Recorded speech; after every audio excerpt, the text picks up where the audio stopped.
El 11 de septiembre del 2001, 2.977 personas, como todos los días, se levantaron, se prepararon su taza de café, se despidieron de su familia, se arreglaron para ir a trabajar. Y justamente ese día, 2.977 personas perdieron la vida alrededor de las 10 de la mañana. Ustedes saben lo que sucedió. Hubo un atentado directamente en las Torres Gemelas. Hicieron un reportaje muy interesante de personas que trabajaban en ese lugar, pero que justamente ese día no fueron a trabajar.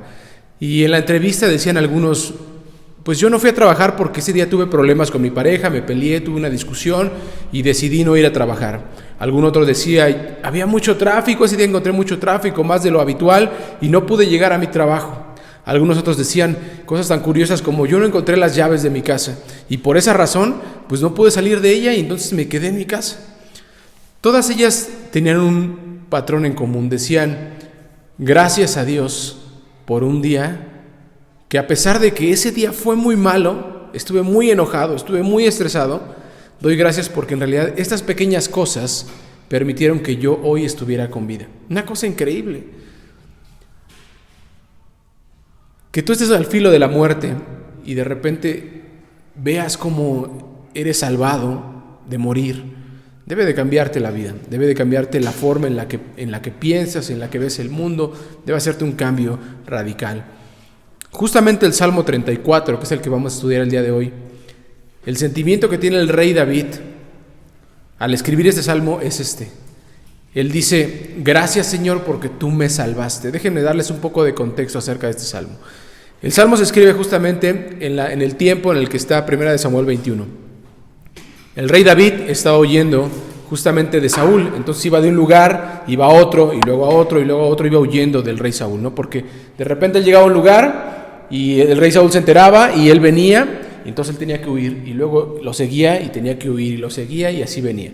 Entonces llega el rey David a un lugar que se llama Gat, y dice que en Gat él llega ante el rey, o sea, huyendo ahí, él llega ante el rey.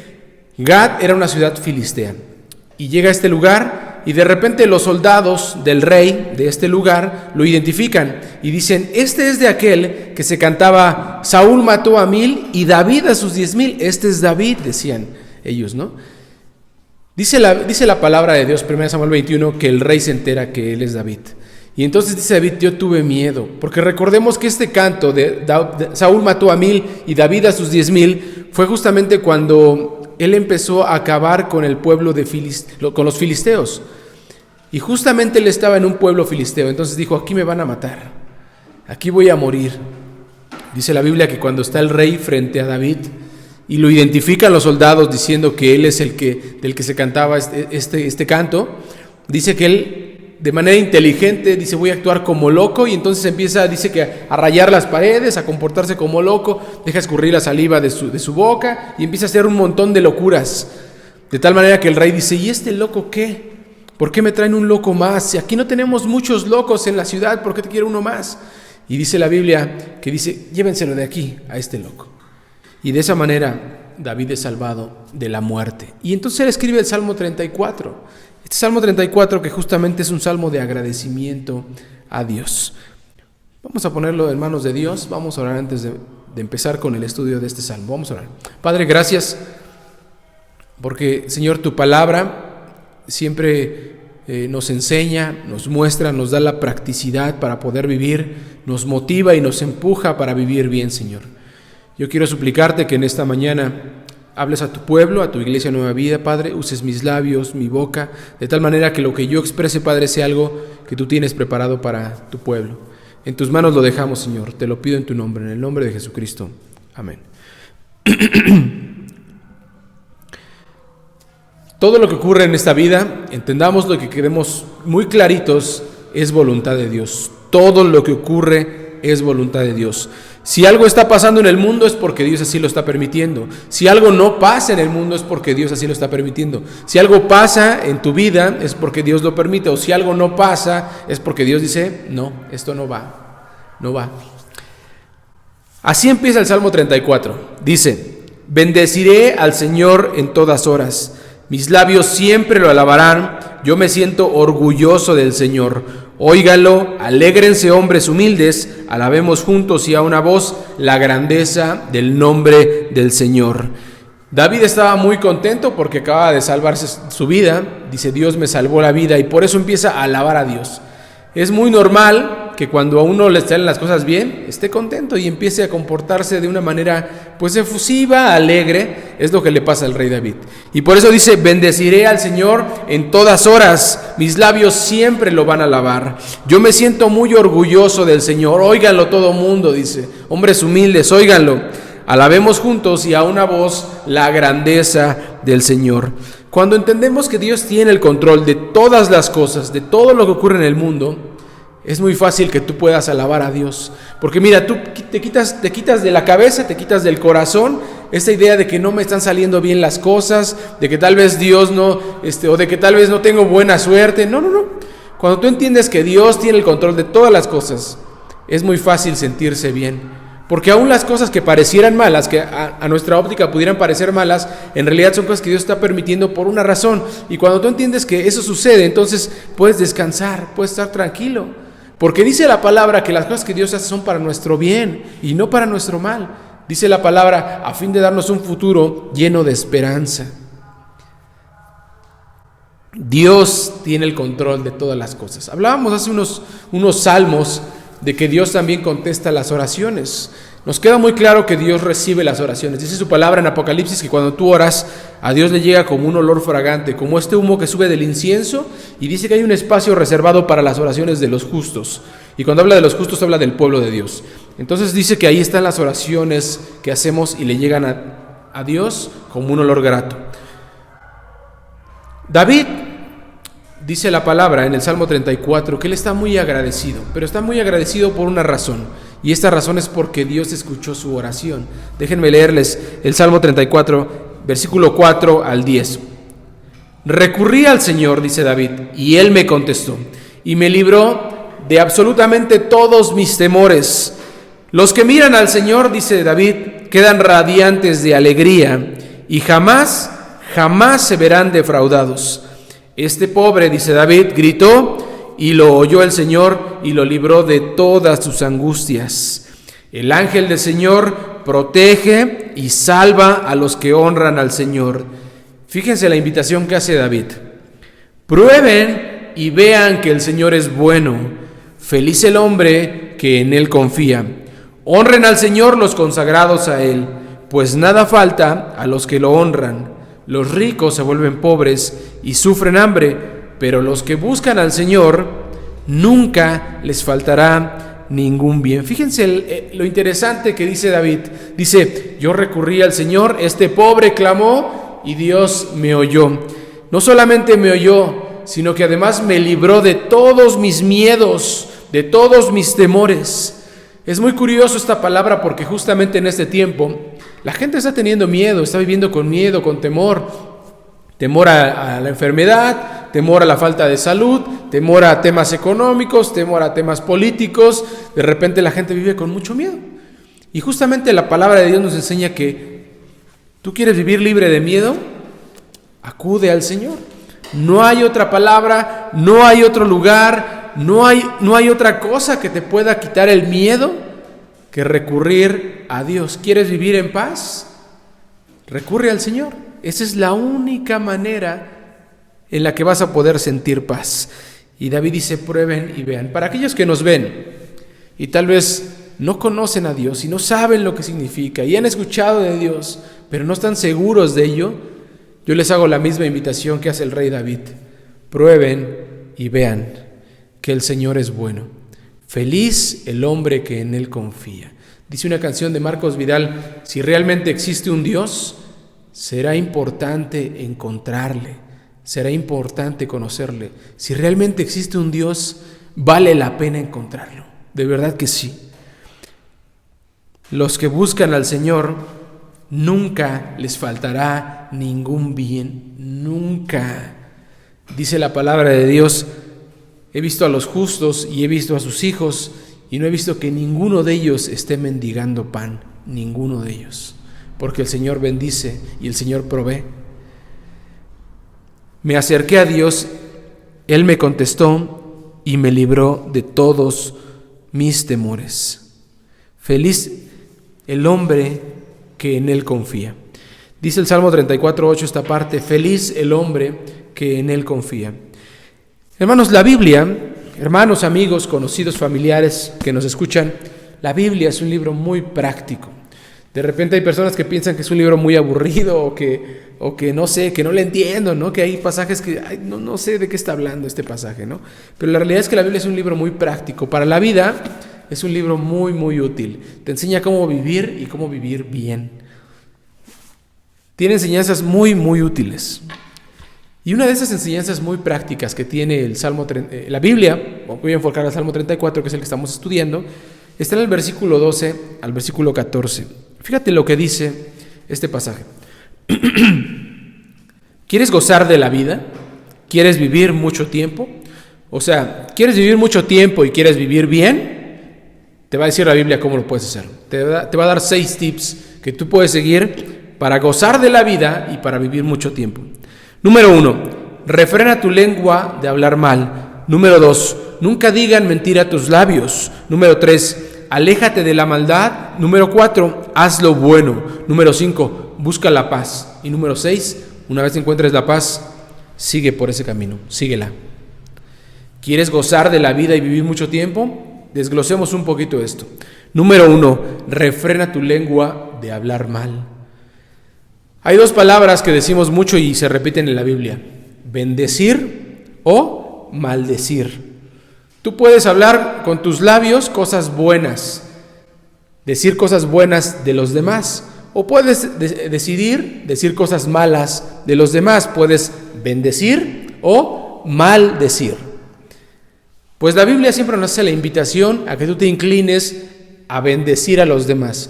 ¿Tienes algo malo que decir? ¿Te enteraste de un chisme muy bueno? ¿Algo malo de alguna persona, de algún familiar, de algún conocido? Cierra tu boca, no lo digas. ¿Quieres vivir bien? Bueno, si quieres vivir bien y gozar de la vida, no lo digas, guárdatelo. No hay necesidad de decirlo. Refrena tu lengua de hablar mal. Inclusive para los que tienen hijos o tienen, no sé, que de repente se enojan. Eres un niño inútil, eres un menso, eres un baboso. Maldecir. La Biblia siempre nos hace la invitación a que nosotros debemos de tener siempre este aspecto positivo con el mundo, con las personas que nos rodean, ser intencionalmente amables con todos. O sea, algo que tú decidas: no, yo decido ser amable a pesar de que ellos me hagan o me digan estas cosas. No, yo decido ser amable. Tú decides en ese sentido refrenar tu lengua de hablar mal. No maldigas a nadie. Número 2, nunca digan mentira a tus labios. Algo muy práctico que nos enseña siempre la palabra de Dios es a ser muy coherentes con lo que creemos y con lo que sentimos. Dice la Biblia, o decía Jesús para los discípulos, nos lo dice a nosotros: cuando tú digas sí, que sea realmente sí. Cuando tú digas no, sea realmente no. Todo lo demás proviene del maligno, dice la palabra de Dios. O sea, debes ser muy coherente con lo que haces, con lo que dices, con lo que crees y con la forma en la que te comportas. Que tu sí sea sí y tu no sea no. En ese sentido, dice la palabra, no tienes que mentir. Tus labios no tienen que decir mentira jamás. Puedes ser muy honesto, puedes ser muy claro con tus sentimientos y con lo que vas a hacer, ¿no? Hay gente que dice: ya estoy ahí por llegar, estoy a 5 minutos y apenas está bañando, ¿no? Una mentira pareciera muy simple, pero se vuelve un hábito con el tiempo. Y dice la palabra de Dios, siempre nos invita: no digan mentira a tus labios, no mientas, no hay necesidad de ello. ¿Quieres gozar de la vida y vivir bien? No digas mentiras. Tercero, aléjate de la maldad. Dice la palabra de Dios que por nuestra forma de ser siempre nos inclinamos hacia la maldad. O sea, si pudiéramos elegir entre lo bueno y lo malo, el ser humano siempre se va a inclinar por la maldad. La Biblia así lo dice. Por eso es que necesitamos a Dios para poder siempre voltearnos hacia lo bueno. En realidad no es que los cristianos seamos buenos o seamos excepcionalmente amables en el mundo. No, en realidad no. En realidad es que es Dios el que nos hace que nos inclinemos hacia lo bueno. Nos cuesta mucho trabajo, inclusive nuestros pensamientos siempre están maquinando cosas malas, pero tratamos siempre de limitar porque delante de Dios entendemos que esto no es lo correcto. Y además dice la Biblia que debemos tener temor de Dios. Y ese temor de Dios es que tú consideres que Dios está viendo lo que tú estás haciendo, lo que tú estás pensando. Por esas razones siempre tratamos de inclinarnos hacia lo bueno, aunque no siempre lo logramos. Pero lo que hacemos es que con base en nuestra relación con Dios, en lo fuerte que estemos en nuestra relación con Dios, vamos a poder inclinarnos hacia lo bueno. Aléjate de la maldad. Tienes un conocido, tienes un amigo, tienes un trabajo, hay un lugar que tú frecuentas donde tú sabes que hay cosas negativas para tu vida, cosas malas. Aléjate de la maldad. ¿Quieres vivir bien y vivir mucho tiempo? Aléjate de la maldad. Número 4, haz lo bueno. Sé intencionalmente bueno. Pon todo tu esfuerzo, pon todo tu corazón en hacer lo bueno. Ya al principio te decía, no hables mal de nadie, no digas mentiras. Ok, no solamente se trata de alejarte de esto, se trata ahora de inclinarte hacia lo bueno, hacia lo bueno. Haz lo bueno. Número 5, busca la paz. Busca la paz. Hay gente que se clava mucho con el tema de la política, hay gente que se clava mucho con el tema inclusive de la religión, ¿no? Que le gusta discutir ahí en Facebook, poner comentarios, no, que estás mal, no, que esto no, que esto... No, dice la palabra de Dios que si quieres gozar de la vida y vivir mucho tiempo, busca la paz. Es más, Jesús decía, bienaventurados los pacificadores, porque ellos serán llamados hijos de Dios. Busca la paz siempre en tu vida. Tú sabes lo que te trae paz, lo que te trae tranquilidad. Busca la paz. Hay discusiones que no vale la pena meterse. Es más importante tu paz. Y ya que la tengas, ya que la consideres, ya que sepas lo que trae paz a ti, vete por ese camino. Dice la Biblia, síguela. Salmo 34, del 12 al 14. Porque, hermanos, la Biblia es un libro muy práctico. Te va a enseñar a vivir y a vivir bien. Te va a enseñar cómo debes de moverte en la vida, te va a dar sabiduría, te va a hacer un hombre intencionalmente bueno, y no porque tú lo seas, sino porque Dios va a estar contigo. Esa es la razón. Hay un libro que se llama El algoritmo de la felicidad. Si tienes oportunidad de leerlo, búscalo y léelo. Lo escribió un exdirector de Google. Su nombre es Mu Gaudat, espero que se pronuncie así porque es egipcio, entonces espero que se pronuncie así, ¿no? Exdirector de negocios de Google. Fíjense, una persona muy importante, ¿no? Dice este libro que él a sus 23 años pues vivía allá en su tierra natal y dice, yo era muy feliz con lo que tenía, no tenía muchos recursos, no tenía mucho dinero, ¿no? Pero era feliz con lo que tenía, con mi vida tal vez un poco rural. Yo estaba bien así a mis 23 años. De repente a sus 29 dice que alcanzó el éxito profesional. Se volvió director de Google, trabajó para IBM, un montón de empresas de tecnología, y empezó a se casó, tuvo un hijo y alcanzó pues lo que las personas pudieran pensar que es la felicidad. Dice, pero a esa edad yo no era feliz, no me sentía bien, añoraba lo que yo tenía antes, extrañaba lo que yo tenía antes.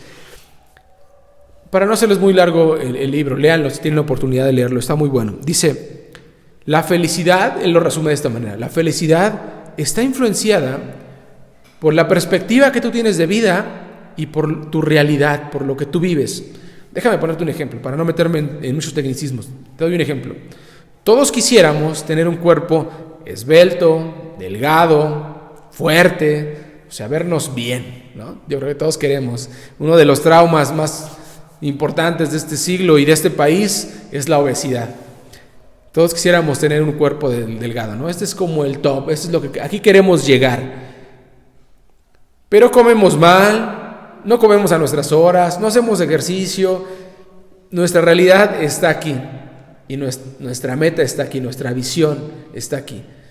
Dice este libro que esta diferencia es lo que te va a producir felicidad o infelicidad. Si esta diferencia es muy grande, tú vas a ser infeliz. Si esta diferencia es más lineal, tú vas a ser feliz. Así lo interpreta esta persona, Mo Gaudat. Pues la Biblia, hermanos, habla de esto. La Biblia es un libro muy práctico. Por eso la Biblia siempre nos invita a ser coherentes con lo que sientes y con lo que haces.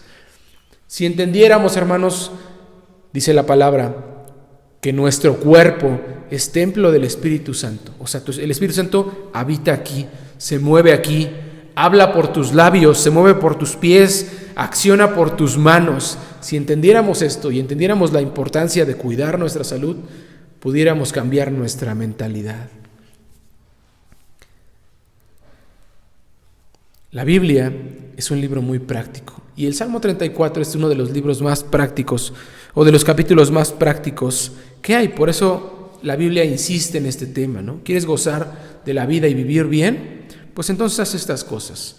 Refrena tu lengua de hablar mal, no digas mentiras, aléjate de la maldad, haz el bien, busca la paz y síguela. Si pudiéramos resumir, hermanos, todo esto que está comentando el rey David en el Salmo 34, porque está muy feliz, porque acaba de salvar su vida, pudiéramos resumirlo en una sola palabra, una palabra muy conocida y que está muy de moda en estos tiempos. La palabra es bienestar. En los trabajos top, en los corporativos, siempre se busca que los trabajadores tengan bienestar y por eso les ponen una serie de cosas, ¿no? Que cuando entras a trabajar a alguna empresa, pues te regalan tu kit de bienvenida, o sea, te dan ahí tus productos, tal vez un termo, tal vez, no sé, cositas ahí que te hagan sentir bien y bien recibido, ¿no? Que te hagan sentir bienestar en tu trabajo. Hay empresas donde te ponen tu cafecito todos los días, donde te dan un lugar de trabajo amplio, con buenos colores, para que tú trabajes con mayor productividad, pero que sientas bienestar en ese lugar. Ese es el enfoque, bienestar. Pues la Biblia nos habla del bienestar. La Biblia nos habla de que podemos conseguir vivir bien. Déjenme compartir dos versículos de esto. Salmo 25, versículo 12. Al hombre que honra al Señor, Él, o sea Dios, le muestra el camino que debe seguir, lo rodea de bienestar. Al hombre que honra al Señor, le muestra el camino que debe seguir, lo rodea de bienestar. En ese sentido, hermanos, el bienestar también proviene de Dios. Todo lo que ocurre en tu vida, lo bueno, lo que tú puedes considerar bueno o malo, las cosas que tienes o las cosas que no tienes, las cosas que añoras, todo parte de lo que Dios te da. Al hombre que honra al Señor le muestra el camino que debe seguir, lo rodea de bienestar. Isaías 26:12. Señor, tú nos concedes bienestar, eres tú en verdad quien realiza todas nuestras obras. Isaías 26:12. Señor, tú nos concedes bienestar. Eres tú, Dios, quien nos rodea de todo lo que tenemos alrededor. Muchas de las cosas que vivimos, digamos, negativas, mucha de la gente tóxica que conoces en tu vida, pues es porque tú has decidido estar con ellos. Aunque el camino de Dios siempre nos invita a seguir ciertos pasos, por ejemplo, dice, aléjate de la maldad, te dice, aléjate de la gente mala, porque con el tiempo te vas a volver como ellos. Entonces, si siguiéramos el camino que el Señor nos pide, podríamos estar en bienestar. Algo que también expresa el rey David en el Salmo 34 es que Dios tiene compasión de nosotros, siempre. Yo sé que a veces nos sentimos como que de repente Dios no nos observa, ¿no? O Dios no tiene esta consideración, o Dios, no sé. Pero algo que nos enseña el Salmo 34 es que Dios siempre tiene compasión de nosotros. Dice el Salmo 34:15, el Señor cuida de los hombres honrados y presta su oído a sus clamores. Fíjense lo que dice aquí y lo expresa el rey David de esta manera: a los hombres honrados, no a cualquiera, solamente a los hombres honrados. El Señor cuida a los hombres honrados y presta su oído a sus clamores. No quiere decir que Dios no escuche la oración. Yo siempre lo expreso de esta manera porque así lo creo y porque así lo he visto. Dios está al alcance de una oración.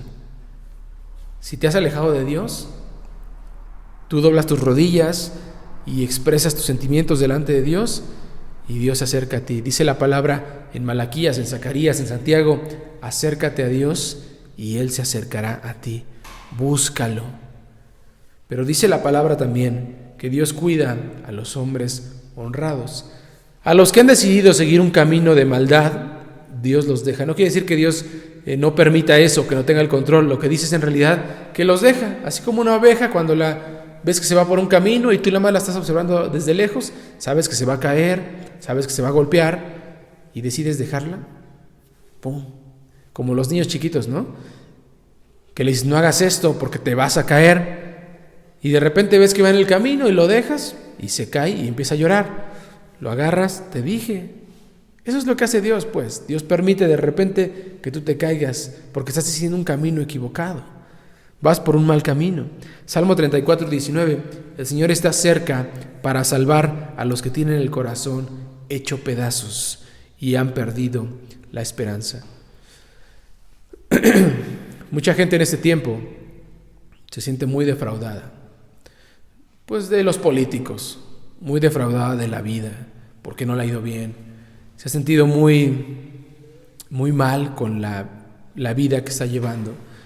Pero dice la Biblia que Dios está dispuesto a acercarse a los que tienen el corazón hecho pedazos, roto, y han perdido la esperanza.